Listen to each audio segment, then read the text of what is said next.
Versailles, France, 14 novembre 2025. Il est exactement 3h33. Pour la plupart des gens, c'est l'heure où le sommeil est le plus profond. Mais pour Léo, 4 ans, qui vit dans une banlieue tranquille de Lyon, c'est l'heure du réveil. Ce n'est pas un cri qui a réveillé sa mère Camille. C'était quelque chose de bien plus inquiétant. Le bruit agressif et rythmé d'un crayon à charbon frottant sur du papier. Lorsque Camille a entrouvert la porte, le verre d'eau qu'elle tenait lui a glissé des doigts et est tombé par terre. Mais elle n'entendit même pas le bruit du verre qui se brisait, car ce qu'elle vit dépassait les limites de ce que son cerveau pouvait percevoir. Léo était assis dans le noir, mais ses yeux ne regardaient pas le papier. Son regard était complètement vide, fixé sur un point du mur, comme si quelqu'un d'autre contrôlait ses mains. Sa respiration était sifflante et des gouttes de sueur froide coulaient sur son front. Léo était un enfant qui, comme les autres enfants de son âge, dessinait normalement des personnages de dessins animés ou des images du soleil. Mais ce soir-là, ce qu'il avait dessiné sur le papier, c'étaient les tunnels souterrains de la fontaine d'Apollon du château de Versailles, qui n'apparaissaient dans aucun plan architectural connu à ce jour. Lorsque Camille lui demanda « Chérie, qu'est-ce que tu fais ?» Léo ne leva même pas la tête. Le son qui sortit de ses lèvres n'était pas celui d'un enfant de 4 ans. C'était la voix d'un homme fatigué, autoritaire et rauque, une avoce que nous paraissent d'un niño, comme s'il avait avalé la poussière des siècles. « Je dois payer la dette du roi Soleil.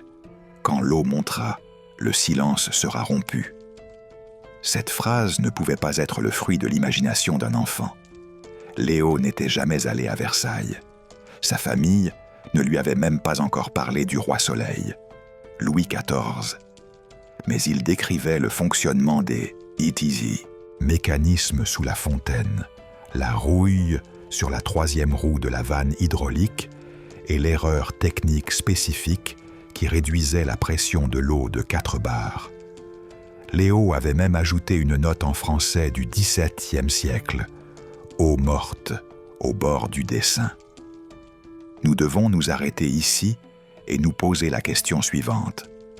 Si votre enfant se réveillait une nuit et dessinait les plans souterrains d'un palais qu'il n'a jamais vu, qualifieriez-vous cela simplement de « imagination » ou sentiriez-vous votre sang se glacer?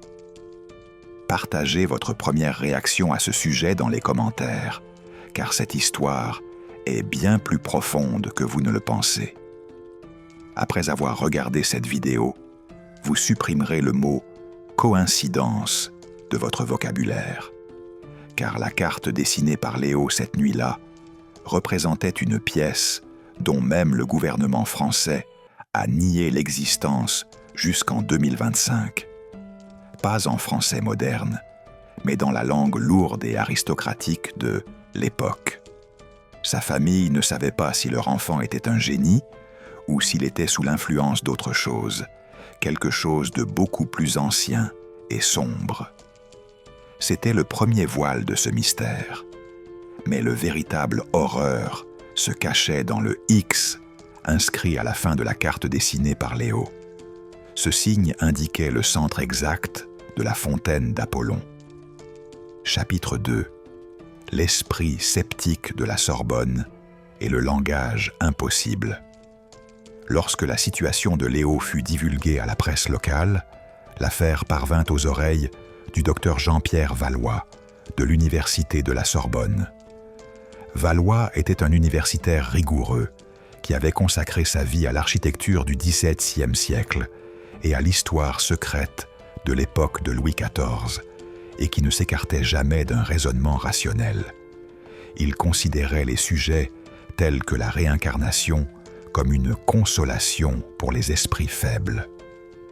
Lorsque Camille et son mari ont emmené Léo dans le bureau de Valois, celui-ci a regardé sa montre sans même lever les yeux vers les parents et a déclaré Je passe mon temps à enseigner 300 ans d'histoire à la Sorbonne. Ne m'ennuyez pas avec vos théories YouTube. » Les paroles du docteur et les expressions de son visage laissaient transparaître une certaine ironie. Mais lorsque Léo a commencé à parler, l'atmosphère de la pièce s'est soudainement refroidie. Léo s'est approché de la gravure, a posé son doigt sur le verre, mais sans appuyer. C'était comme s'il essayait de sentir la texture du papier. Sa respiration changea. Il cessa de cligner des yeux, comme un adulte qui se concentre, et dit « André Le Nôtre a mal conçu ce canal, Jean-Pierre. » Quand ils ont installé cette vanne, Le Nôtre était très en colère. « Le bruit de l'eau va couvrir la musique, » s'est-il écrié. La vanne est cachée sous la jambe gauche de la statue, à exactement 40 cm de profondeur. En fait, lorsqu'ils ont recouvert le mortier, l'un des ouvriers a laissé tomber sa pipe, qui se trouve toujours là, dit-il. Valois s'affala sur sa chaise. Son visage était livide. Il serrait la table si fort que ses doigts étaient devenus blancs. Car ce détail concernant la pipe n'apparaissait que dans les notes de bas de page du journal de chantier tenu en 1680. Et il était l'une des 3 personnes en France à avoir lu ce journal. André Le Nôtre était le légendaire jardinier et architecte de Versailles. Et surtout, cette erreur dans les plans originaux de Le Nôtre ne figurait que dans les archives nationales, dans un dossier très confidentiel, inaccessible au public. Il était impossible qu'un enfant de 4 ans connaisse cette erreur technique. Maintenant, une question. La science peut-elle tout expliquer? Ou certaines informations, au-delà de notre code génétique, sont-elles transmises d'une vie à l'autre, au plus profond de notre âme? Que pensez-vous de cette preuve qui a ébranlé même un sceptique comme le docteur Valois? Valois décida de tester Léo. Il lui posa des questions sur certaines expressions qui n'étaient utilisées qu'à la cour à l'époque et qui sont aujourd'hui tombées dans l'oubli. Léo ne se contenta pas de répondre à ces questions. Il ajouta « Docteur, si vous parlez ainsi à la cour, on se moquera de vous. C'est l'accent de la chambre basse. On ne roule pas les R devant le roi. » Il le ridiculisa presque. Le regard de l'enfant n'était plus celui d'un enfant. Il reflétait la fatigue d'une âme millénaire. Le docteur sentait toutes les règles logiques qu'il avait défendues toute sa vie s'effondrer une à une. Les détails racontés par Léo étaient du genre de ceux que seul quelqu'un ayant vécu ce moment pouvait connaître, et qui ne figuraient même pas dans les pages poussiéreuses de l'histoire. « La fontaine d'Apollon, » dit Léo, « n'est pas seulement un ornement, c'est une serrure. Et je sais où se trouve la clé de cette serrure. » Le docteur Valois était-il en train de se lancer, guidé par ce petit garçon, dans la plus grande découverte de l'histoire, ou était-il en train de sombrer dans la folie? Il n'y avait qu'un seul moyen de le savoir, se rendre à Versailles. Chapitre 3. Voyage au cœur d'Apollon. Le matin du 12 décembre, avant l'ouverture au public du château de Versailles, ils se rassemblèrent au pied de la fontaine d'Apollon grâce à une autorisation spéciale. Le docteur Valois, les conservateurs du musée et Léo. L'air était glacial. Alors qu'Apollon annonçait le lever du soleil sur ses chevaux, la démarche de Léo changea soudainement. Le petit garçon maladroit de 4 ans disparut, remplacé par un adulte qui marchait les mains jointes derrière le dos, comme s'il inspectait ses terres. Le docteur Valois crut même un instant que l'ombre de l'enfant s'était transformée en silhouette d'un homme en cape. Léo désigna une pierre située dans le coin nord-ouest de la fontaine. « C'est ici, dit-il. Sous cette pierre se trouve un mécanisme que même le nôtre a caché au roi. » Les conservateurs étaient là perplexes. Cette pierre était là depuis des siècles, et aucune restauration n'avait révélé quoi que ce soit d'étrange. Mais Léo insistait. Lorsqu'il appuya de ses petits doigts sur une cavité presque invisible dans la pierre, le son qui se fit entendre n'était pas celui d'un engrenage. C'était plutôt le gémissement rauque et étouffé d'un poumon géant qui n'avait pas respiré depuis des siècles et qui aspirait de l'air pour la première fois. Le son était si grave qu'un des conservateurs se mit à saigner du nez sans raison apparente. C'était le bruit d'un engrenage rouillé, d'un mécanisme qui n'avait pas tourné depuis des siècles et qui se réveillait. L'eau du bassin de la fontaine commença à être aspirée vers le centre, contrairement aux lois de la physique. Le docteur Valois ne pouvait s'empêcher de trembler devant ce spectacle. Il n'était même pas nécessaire de le confirmer par un test au carbone 14. Ce mécanisme était là depuis la construction du château et son existence avait été gardée secrète. Imaginez qu'une œuvre d'art devant laquelle passent chaque jour des milliers de touristes cache en réalité un immense secret. Si cet enfant a raison, tout ce que nous savons sur Versailles pourrait n'être qu'un énorme mensonge.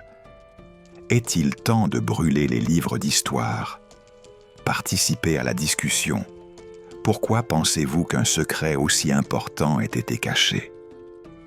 Lorsque l'eau s'est retirée, un étroit escalier en colimaçon est apparu à la base de la statue. Léo s'est avancé avec l'aisance de quelqu'un qui entre chez lui. L'air était lourd en bas. Ce n'était pas une odeur de moisi qui les accueillit lorsqu'ils entrèrent dans la pièce. C'était une odeur de lavande séchée, de cire d'abeille et d'ozone très prononcée. C'était comme si quelqu'un venait de faire une expérience à l'intérieur et venait de sortir.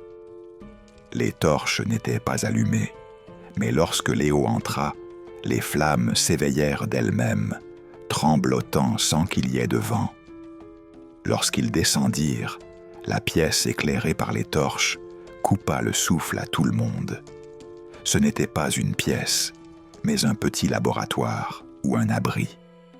Sur les murs, il y avait des symboles alchimiques et des dessins sombres que l'on ne voyait sur aucun portrait de Louis XIV. Léo s'approcha d'une table en marbre au milieu de la pièce. La boîte qui se trouvait dessus n'était pas en or.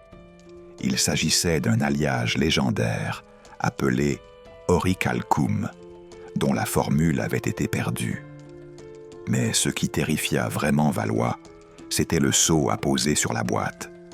Le sceau représentait les armoiries du roi Louis XIV, mais une date était gravée en dessous, 2025.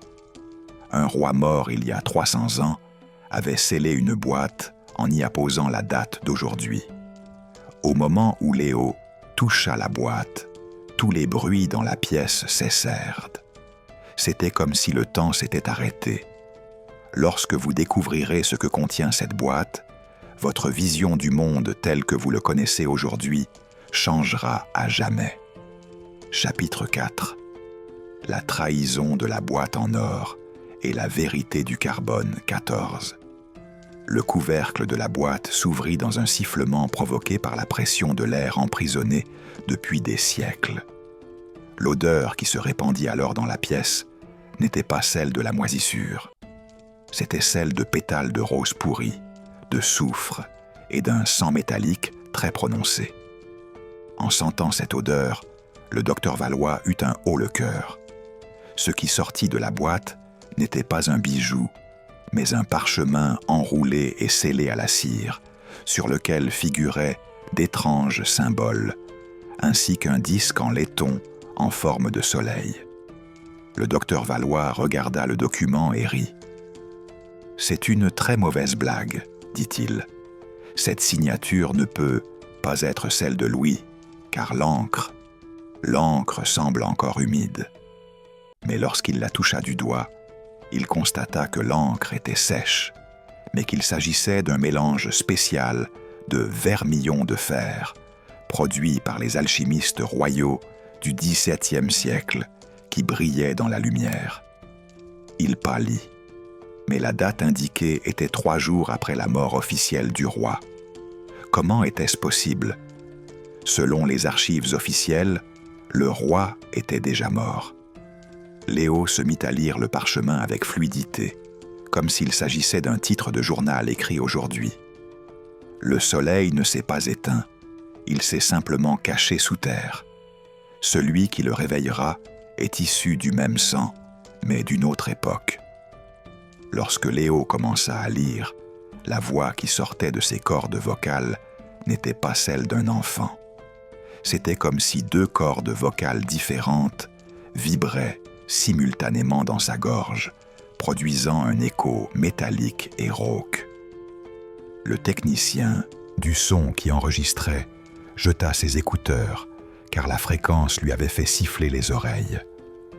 Arrêtons-nous un instant pour réfléchir. Les morts que nous lisons dans les livres d'histoire ne seraient-elles en réalité que des mises en scène? Un roi aurait-il pu laisser des secrets enfouis sous terre pour son futur moi? Donnez votre avis dans les commentaires. Que cachait Louis XIV selon vous? Des analyses en laboratoire ont commencé et ont duré plusieurs semaines. Les experts du musée du Louvre ont soumis le parchemin à un test au carbone 14 et à une analyse spectrographique du son. Les résultats étaient stupéfiants. Le technicien du laboratoire du Louvre a d'abord pensé que le spectromètre était défectueux. Il a éteint et rallumé l'appareil, l'a calibré et a répété le test 3 fois. À chaque fois, l'écran affichait la même erreur. Aucune erreur. Âge du matériau organique 300 ans. Correspondance ADN 99,9%. Les mains du dit technicien tremblaient tellement lorsqu'il signa le rapport qu'il laissa tomber son stylo. C'était scientifiquement impossible. Avec 300 ans et des dizaines de générations d'écart, une telle correspondance ne pouvait s'expliquer par la génétique. Le docteur Valois transpirait en tenant les résultats du laboratoire entre ses mains. Cette possibilité illogique qu'il avait rejetée toute sa vie se trouvait désormais devant lui sous la forme d'un rapport scientifique. Léo se contenta de sourire et prit le disque de riz dans ses mains. « Le moment est venu, dit-il. Il faut changer le rythme cardiaque d'Apollo. » À ce stade où la science était dans l'impasse et où même les tests ADN ne pouvaient fournir d'explication, que croiriez-vous? Les rapports concrets sous vos yeux ou la réalité de l'immortalité de l'âme? Partagez votre opinion. Ces preuves vous ont-elles convaincu? Léo plaça le disque dans la fine cavité de la table en marbre au milieu de la pièce. Soudain, un grondement profond provenant des profondeurs de la terre se mit à secouer tous les jardins de Versailles. Au-dessus, ce n'était pas de l'eau qui coulait des yeux des statues de la fontaine d'Apollon. C'était un liquide dense, lourd et inodore. Lorsque le docteur Valois se pencha pour toucher le liquide qui coulait sur le sol, Léo s'écria « Ne touchez pas, c'est de l'orichalque, c'est vivant !» Lorsque le liquide toucha le marbre, la pierre se mit à crépiter comme si on avait versé de l'acide dessus. Chapitre 5. Le projet Soleil et la mission inachevée. Lorsque le bourdonnement cessa et que Léo fit tourner le disque, la pièce fut envahie par un horrible cri métallique, strident et désagréable. La poussière accumulée depuis des siècles commença à tomber du plafond. Le docteur Valois se mit à tousser, car l'air de la pièce sentait soudainement l'ozone et l'électricité brûlée. Un filet de sang coula du nez de Léo. Ses petites mains tremblaient, tandis qu'il tournait le disque en laiton, ses veines saillantes, comme s'il soulevait un poids invisible. Sa mère voulut le retenir, mais Léo leva la main avec l'autorité d'un adulte. « Ne t'approche pas, maman, la fréquence te brûlerait. » Le roi Soleil n'avait pas seulement construit un palais, il avait mis en place un mécanisme secret qu'il avait baptisé « Projet Soleil » afin de protéger l'avenir de la France et du monde. Ce mécanisme devait se déclencher lors d'une certaine configuration céleste et émettre une fréquence qui apporterait à la société une énergie infinie ou une guérison absolue. Mais Louis XIV avait un ennemi, le temps. Son corps avait succombé avant qu'il ne puisse achever le mécanisme. Avant de mourir, il avait juré de revenir pour accomplir cette tâche. « Je ne suis qu'un rappel, » dit Léo. « Je dois régler la fréquence que le roi a laissée inachevée, sinon les ténèbres l'emporteront. » Léo parlait de la vibration de l'éther. Mais Valois réalisa avec horreur qu'il s'agissait en fait de la matière noire, de la physique moderne. L'enfant parlait de lumière divine, mais le compteur Geiger de Valois détectait des radiations. Louis XIV avait découvert les radiations il y a 300 ans, mais il les avait baptisées « souffle du soleil ». Posez-vous la question suivante. Si une technologie susceptible de changer l'ordre mondial a été découverte il y a 300 ans et qu'elle a été cachée simplement parce que certains estimaient que le moment n'était pas venu, n'est-ce pas une trahison envers l'humanité? À votre avis, pourquoi ce secret a-t-il été gardé aussi longtemps? Lancez le débat. Avons-nous le droit de connaître la vérité? À ce moment précis, alors que le mécanisme se bloquait, un panneau mural s'ouvrit brusquement. Ce qui en tomba n'était pas un morceau de fer rouillé, mais une épée royale parfaitement conservée, enveloppée dans des chiffons huilés. Léo ne tendit pas la main vers l'épée. Il a simplement ouvert son épaule et montré à tous ceux qui entraient dans la pièce quelque chose qui leur a glacé le sang. La tache de naissance sur l'épaule de l'enfant était identique, au millimètre près, au sceau du lion sur la poignée de l'épée. Comme si ce sceau avait été gravé dans sa chair il y a des siècles. Sur la poignée de l'épée, il y avait une figure de lion identique à la tache de naissance de Léo. Camille s'évanouit en regardant la tache sur l'épaule de son fils et l'épée. Le contraste était désormais insupportable. Un enfant innocent, tenant dans sa main l'épée d'un conquérant, parlait d'une fréquence qui allait changer le monde. Lorsque Léo tourna la dernière vis dans les tunnels sous le château de Versailles, les micros des caméras explosèrent. Puis, l'écran de la montre connectée au poignet du docteur Valois se fissura. La lumière était si forte que l'image devint complètement blanche à cet endroit de la vidéo. Seule la voix de Léo était audible. C'est terminé. Le soleil ne se coucherait plus jamais. Cette lumière éclairait non seulement la pièce, mais aussi tous les doutes du docteur Valois. Il n'y avait plus de retour en arrière possible. Cette explosion de lumière n'était qu'un début. Mais cette fois-ci, ce n'était pas seulement l'histoire qui allait changer, c'était nous-mêmes. Chapitre 6. Le réveil d'Apollon et le silence philosophique. Plusieurs mois se sont écoulés depuis l'incident. 4 heures après les faits, le château de Versailles a été encerclé par des barrières militaires. La raison officielle invoquée était un risque d'effondrement structurel et une fuite de gaz toxique. Cependant, les gardes qui étaient de service cette nuit-là ont chuchoté que les camions qui entraient n'appartenaient pas à l'armée française, mais étaient des véhicules blindés noirs sans drapeau. Mais ceux qui étaient présents ce jour-là n'ont jamais pu oublier ce qu'ils ont vu. Le docteur Valois a démissionné de l'université. Il vit désormais dans un petit appartement à Paris. Les murs sont recouverts de copies des dessins de Léo.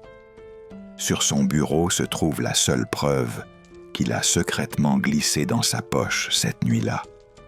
Un morceau de charbon tombé des torches de la salle, qui n'a pas brûlé depuis 300 ans, mais qui est encore chaud. Chaque nuit, il le regarde et murmure « Ils reviendront ». Dans son dernier article, il a écrit « L'esprit n'est qu'un petit enfant face à la mémoire de l'âme ». Lorsque Léo se réveille le lendemain matin, il ne reconnaît même pas le docteur Valois. « Maman, je veux mon lait », dit-il. Cette âme ancienne avait disparu. Mais sa mère Camille surprend parfois Léo en train de dessiner involontairement un soleil avec son doigt sur la buée de la vitre. Léo ne sait pas pourquoi, mais cette forme le fait sourire sans raison. Sa mère Camille cherche parfois dans les yeux de son fils la trace de cette vieille âme fatiguée, mais elle ne la trouve pas. Léo semble avoir accompli sa mission et laissé ce lourd fardeau dans une autre dimension. Et la fontaine d'Apollon? Elle est restée fermée pendant des mois sous prétexte de restauration. Le communiqué officiel a évoqué des problèmes de plomberie. Cependant, des témoins affirment avoir vu certaines nuits une étrange lumière s'élever vers le ciel depuis le fond de la fontaine. Le projet inachevé de Louis XIV fonctionne-t-il ou attend-il le réveil d'une chose plus grande encore? Cette histoire peut vous sembler n'être qu'une légende. Mais si vous passez par Versailles, arrêtez-vous un instant devant la fontaine d'Apollon. Essayez de percevoir le message secret dans le regard de la statue. Maintenant, regardez votre enfant. Marmonne-t-il dans son sommeil dans une langue qu'il ne connaît pas? Ou bien a-t-il sur le corps une étrange tache de naissance, comme une ancienne cicatrice, comme le sceau du lion sur l'épaule de Léo? Peut-être que cette tache n'est pas la trace d'un accident, mais une médaille héritée de sa vie antérieure. La réincarnation est-elle une consolation ou la plus grande loi physique de l'univers? Dans un monde où les scientifiques se taisent et où les enfants parlent, à qui appartient la vérité? Les cartes dessinées par Léo sont toujours quelque part, et peut-être que le prochain enfant qui se souvient attend de les trouver. Selon vous, la mort est-elle un trou noir où tous nos souvenirs sont effacés, ou simplement une pause pendant laquelle nous changeons de décor? Pensez au moment de votre vie où vous vous êtes dit « J'ai déjà vu cet endroit ». Peut-être trouverez-vous un jour sous Versailles une boîte que vous y aurez vous-même laissée. Le mystère ne s'arrête pas là, car l'histoire n'est pas seulement ce qui a été vécu, c'est aussi ce qui sera revécu. Qui sait où et quand aura lieu le prochain réveil? Peut-être que la prochaine histoire sera la vôtre. Notre nouvelle histoire touchera l'âme ancestrale qui sommeille en vous. Alors n'hésitez pas à vous abonner à notre chaîne.